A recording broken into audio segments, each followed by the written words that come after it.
जाके बिरयानी खाना शायद वो अच्छा। संविधान वक्फ बोर्ड बचाने के लिए आंदोलन चल रहा है, तो वक्फ बोर्ड बचाने की क्या जरूरत है? वक्फ बोर्ड की जो प्रॉपर्टी है वो टोटली मुसलमानों की है, मुसलमान इसके मालिक हैं। मोदी हैविंग नो राइट, जैसे ट्रिपल तलाक में जबरदस्ती घुस गए, अब वक्फ बोर्ड में जबरदस्ती घुसना चाहते हैं, रिफॉर्म करना चाहते हैं और नया बिल लेके आना चाहते हैं। असल में क्या है, अभी अडानी बाबू था, अडानी जो ड्रग्स का सबसे बड़ा स्मगलर है, उसका मुद्दा है, उसका वारंट भी अमेरिका से आ गया है। अभी आपने देखा होगा झांसी में जो है 10 जो है बच्चे जो है वहाँ मर गए, उसका मुद्दा है। बहुत सारे ऐसे मुद्दे, शिक्षक यहाँ है, मणिपुर का मुद्दा है, सारे मुद्दों को दबा दिया। सबसे बड़ी बात जो चुनाव मशीन का घोटाला करके महाराष्ट्र में जैसे उन्होंने अभी करके उनकी जो कलई खुल गई है ना, चुनावी मशीन का जो घोटाला करके चुनाव आयोग तो बिल्कुल वो ठीक कहा है जो कांग्रेस के इसने, अब ये तो उसका एक कुत्ता बन चुका है। भाई इतनी बड़ी बात चुनाव आयोग पर सवाल उठा रहे हैं आप। हम उठाएंगे, क्यों नहीं उठा सकते भाई? हम जब जुडिशरी पर सवाल उठाएंगे क्यों नहीं उठाएंगे? जनता वोट आप लोग को नहीं दे रही, इसलिए आप लोग मशीन पे सवाल उठा रहे हैं। भैया मशीन देखिए, ईवीएम गणतंत्र की हत्या है, ये किताब जीवीएल नरसिम्हा राव ने 2009 में लिखी थी, जो भाजपा के सांसद है सुब्रमण्यम स्वामी लेकर केस कर चुके हैं इस पर। डॉक्टर सुब्रमण्यम स्वामी इस पर केस कर चुके हैं। और एक बात, दूसरी बात, लाल कृष्ण आडवाणी ने उसको रैली निकाली थी। हम उसी चीज को आगे बढ़ा रहे हैं, हम कोई नई चीज आगे नहीं बढ़ाए। वो किताब आज भी मौजूद है, डेमोक्रेसी एट ए रिस्क, यानी गणतंत्र खतरे में है, गणतंत्र की हत्या है।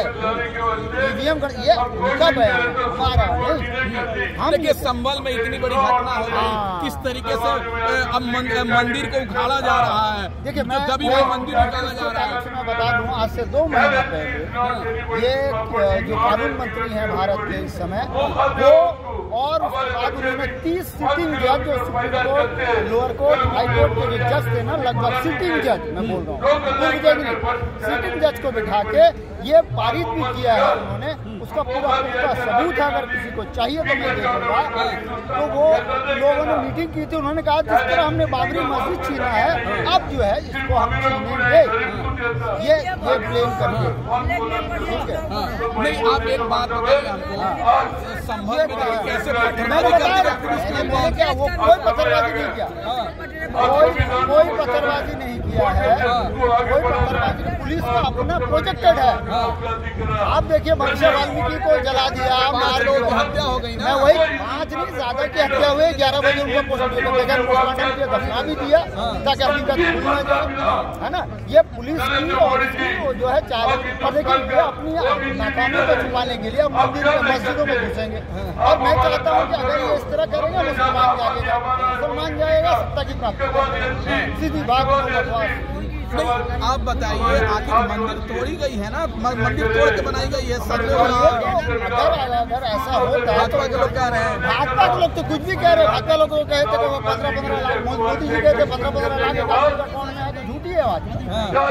झूठ नफरत फैलाना ही इनका काम है, कोई इनको नहीं मानता, ठीक है ना, कोई इनको नहीं मानता। भाजपा एक भारतीय बल्कि झूठी पार्टी, उसका जो चलाया हुआ एजेंडा हो, आरएसएस का एजेंडा हो, ये गांधी जी के हथियार हैं भाई, आतंकी संगठन है भाजपा, ये आरएसएस, ये अभी देखिए ख्वाजा मोइनुद्दीन चिश्ती साहब कार्रवाई करवाने, कहीं भी कराते रहे, अभी वो क्यों करवा रहे हैं भाई? सत्ता में बैठे हैं, व्यवस्था मैंने बताया ना, 30 जजों को बैठा के यही तो करवाना है। 1 घंटे के अंदर पिटीशन जाएगा, 2 घंटे के अंदर ऑर्डर हो जाएगा, और पुलिस भी रेडी होकर रहेगी, पहुंच जाओ।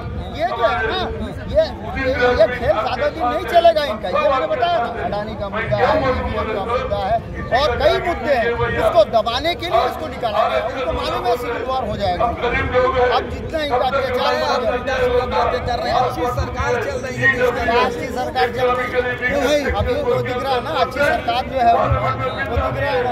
अभी नायडू को समझाओ, अभी बैसाखी पर चली एनडीए की सरकार, मोदी जी की सरकार है। अगर इतनी समस्या रहती भाई साहब, जहाँ चुनाव हो रहा है, भाजपा जीत गई सर, ये महाराष्ट्र जीत गई, छत्तीसगढ़ जीत गई, मध्य प्रदेश जीत गई, राजस्थान जीत गई, हरियाणा भी वो 70% जितना है 30% जो है विपक्ष को देगा, 70% पर वो कब्जा करके बैठे। यही उनका जो एजेंडा है और इसी एजेंडे के खिलाफ जो है हो रही है ना। इस तरह से उसको रोका जाए। अब जो है खड़गे जी निकले, हालांकि हम लेके आई, अब वो जो है खड़गे जी बाहर निकले, कांग्रेस ही निकली। अब निकली है तो देखते हैं क्या होता है। मुझे उम्मीद है जनता भी आएगी, जनता तो लड़ाई कर रही है, इसमें कोई शक नहीं। इनके शासनकाल में इनके ये सिर्फ झूठ और नफरत बरसने वाले, और हम जो है आपके चैनल के माध्यम से मांग करते हैं मुसलमानों को सेपरेट इलेक्टोरेट मिले।